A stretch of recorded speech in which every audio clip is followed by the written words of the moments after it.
Hi, I'm Mimi, a certified life coach for young adults in their messy middle. That time in your life where things feel sometimes a bit stuck and we need a helping hand to untangle some things. If you've been feeling a little bit off track, like this year has started with some momentum, but now things feel messy or unclear, I've got you with this video. We will be doing a mid-year reset together and I'm introducing a super helpful tool to you that you can use easily at home by yourself. Let me introduce you to the Wheel of Life. The Wheel of Life is a coaching tool I personally use with clients a lot. Think of it as a bird's eye view of your life. We're zooming out, looking on all different areas of your life and checking in where you're at in those areas. We're talking health, money, relationships, career, but also mindset, adventures and character. We will be rating these areas from 1 to 10, finding out where you are not where you wanna be and how we get you there. This tool helps you spotting imbalances and finding out what's needed to feel more balanced overall. Often we can get stuck just looking into one area of our life, putting a lot of effort into making this one particular area better, while I like to see all the different areas that bring together our lives and making sure we're balanced within. So our goal won't be to be perfect in all these different areas. Our goal is to realign, check in which ones have priority for you and feel balanced. This way we can bring more intention to the areas that feel a little bit neglected. I like to see the Wheel of Life with 8 different areas. Every coach does this slightly different, but these are the areas I like to focus on. So the first piece of cake here is your character. Reflecting with the question, am I showing up as the person I want to be?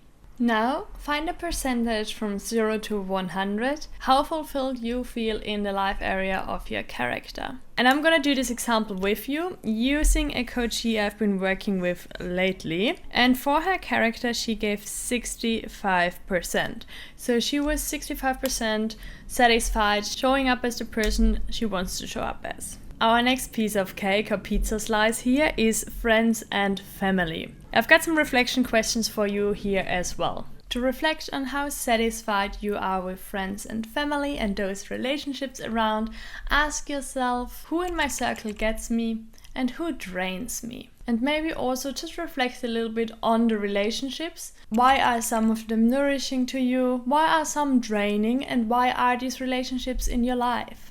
So my coachee gave a 85% value for friends and family. I was really proud of her there. And again, this is about how satisfied are you within this area. Moving on to our third area, which are your romantic relationships. So partnership, husband, marriage. Asking yourself, how satisfied are you within your romantic relationships? And you might not be in a relationship, this question is still for you. I'm a big advocate of enjoying single life. So ask yourself, how satisfied are you with single life? To reflect on that, you can also ask, do I feel seen and heard in my connections? Do I get to spend enough quality time with my loved ones? Do I wish for any changes within my relationship?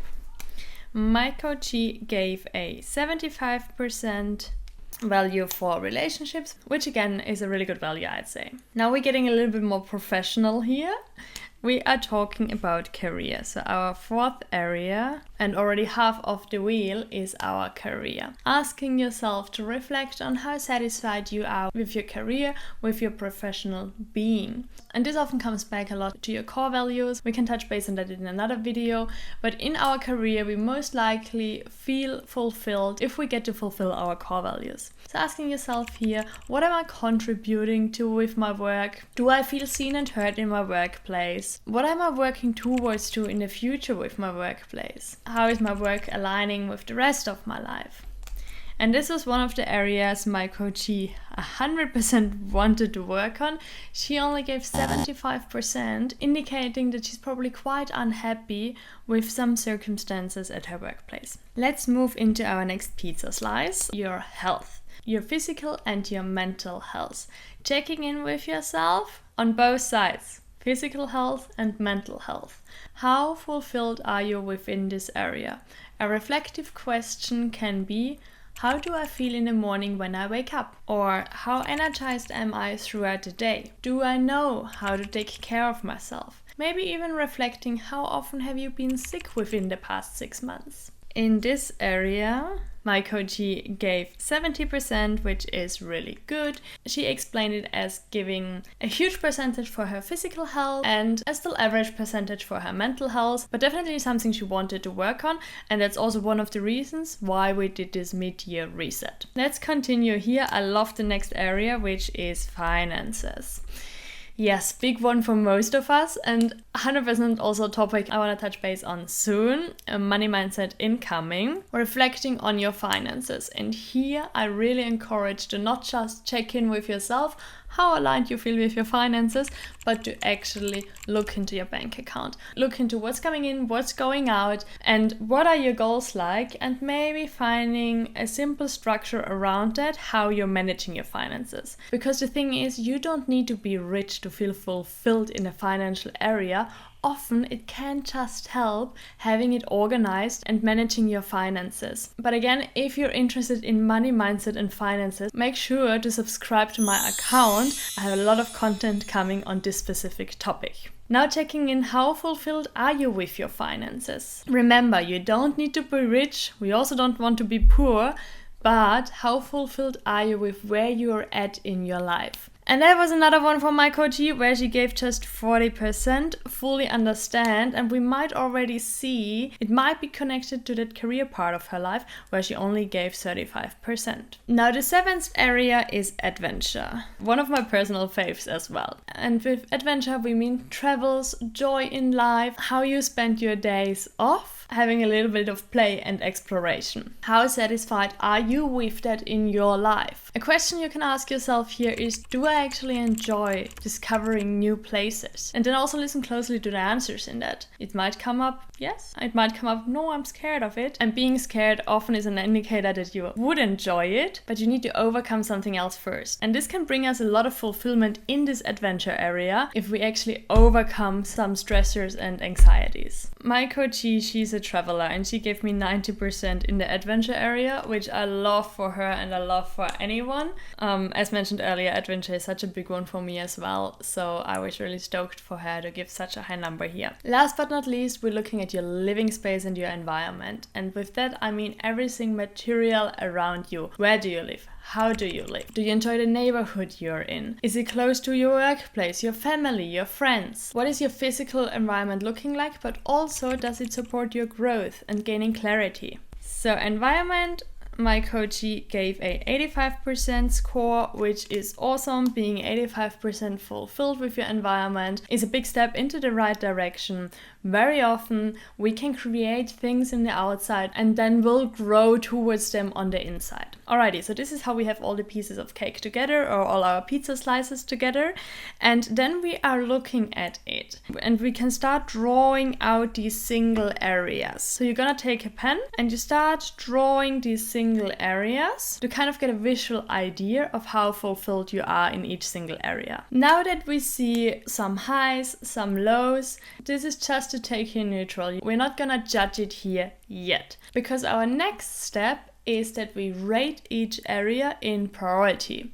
How important is the specific area to you right now? And spoiler here, your priorities are absolutely allowed to change over time. So maybe next year you will rate the area family in a different priority than you do right now. We are rating from 1 to 10, meaning 1 is the lowest priority and 10 is the highest priority. And you can use each number several times. So for character, my coachee gave a 8. Character is quite high in priority to her, I would say.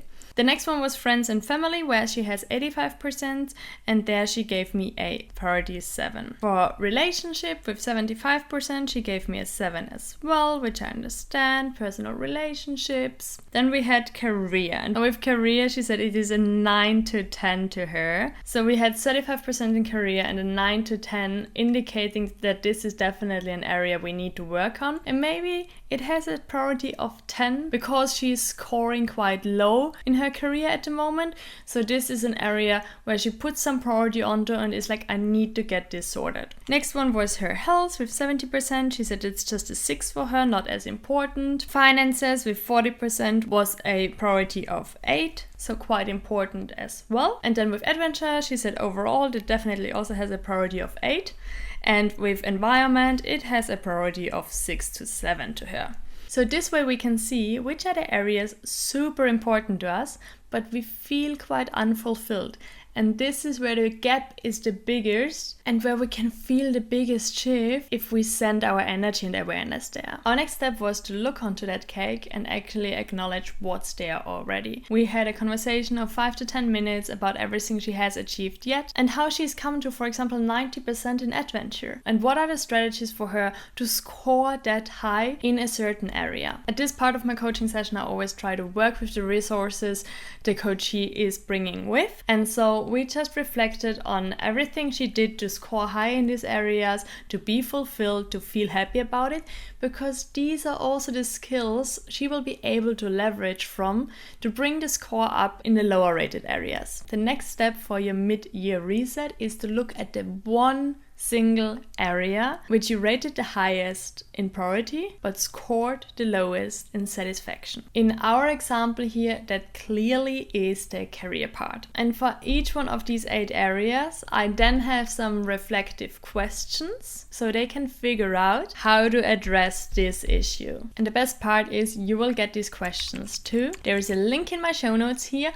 where you can simply download the guide with these reflective questions for all 8 areas. And that way you can start working out where you're gonna send your awareness to score higher in your neglected area. Last but not least, we talk about what would it look like if everything was ideal in this particular area. And I let her describe to me what an ideal world would look like for her in her career. And from that, I draw a lot of information to work on in further sessions. For our mid-year reset here, I have this tip for you. Take a second piece of paper and write down what an ideal world would look like for you in this certain area, or send yourself a voice note. Then find 3 things. Firstly, an action step you can do today to shift from where you're at to where you want to be. Then you find an action step for the long term. What is one habit or maybe a routine you can start implementing to shift from where you are to where you want to go? And thirdly, find some evidence why you're already living this. For example, if it was our career, and in your ideal world you're saying you want to be self-employed, find evidence why it is already like that. If you're working towards self-employment, most likely you are already taking steps to get that started. This is your real life evidence. Write down what you have already achieved to get closer towards that goal. You don't need to see the self-employment as the ultimate goal. For now, you have achieved something by getting your ABN, starting your marketing, finding your business name, finding your niche, or maybe just by simply setting 1 hour a week aside for your own education to become self-employed one day. So find one evidence why you are already walking that path. And this is how we use the Wheel of Life for your mid-year reset. Once you start implementing the first and the second action step for that specific area, you can start looking at the second area, which was high in priority but low in percentage. And then you repeat those steps. Find some evidence, find a small action step, find a big action step, and start implementing them. And this way, within no time, you will feel balanced in all these areas. You will acknowledge what's already there, what you have already built for yourself, and you will start implementing and actually taking aligned action without the entire overwhelm. Of course, you can use this tool at any time of the year. It does not have to be half year in. I love using these tools with my coachees whenever we want to see 2 things. Firstly, what resources are there? How far have you already come? What have you already done and where you're at? And secondly, where's potential and what are the areas that actually make you feel unaligned? Most likely it's not your entire life that's a mess, it's just one area that you've been neglecting, and we need to look at that now. Thank you so much for joining me in today's video. If you enjoyed, please give me a thumb up and subscribe to my channel for all of the money mindset content that's coming. Don't forget to download your list of questions, and then I will see you in the next one. Bye!